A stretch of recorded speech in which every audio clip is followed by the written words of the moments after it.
Andreas Krieg is a senior lecturer at the School of Security Studies at King's College in London. He says all indications point to Israel as being behind those extraordinary events.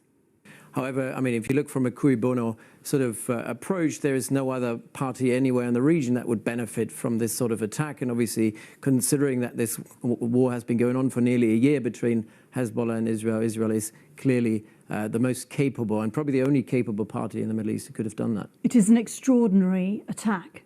Just tell us what we know at the moment about how it might have been carried out. Now, it is extraordinary in terms of the kind of coordination that would have been necessary, the pre-planning.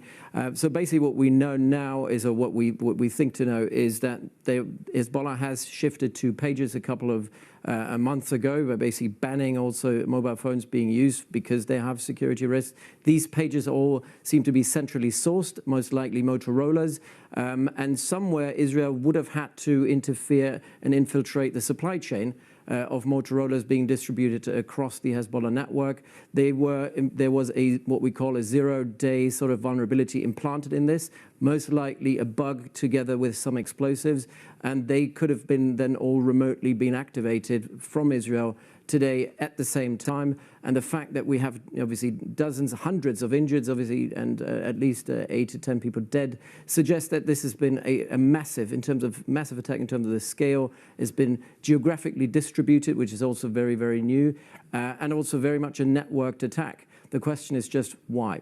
And we will come on to that, but just in terms of what, in terms of infiltrating the actual sort of hardware supply chain, do we know where? Obviously, we don't know exactly which phones or which pages we use, which company made them as yet, but which countries supply Hezbollah with this sort of material? Now, it's quite likely that Iran, who's obviously heavily supplying the axis of resistance, Hezbollah being sort of the crown jewel of the axis of resistance, that Iran was behind the supply of this. We've seen over the last couple of months already loads of attacks inside Iran against Iranian targets by Israel, which also suggests that Iran is heavily infiltrated and compromised across its supply chain. And that might have well very much happened here. Motorola seems to be the supplier here. The question is to what extent Israel would have been able to use its links into Motorola to basically implant a device across, hundreds and hundreds of these sort of pages. That's quite a remarkable operation.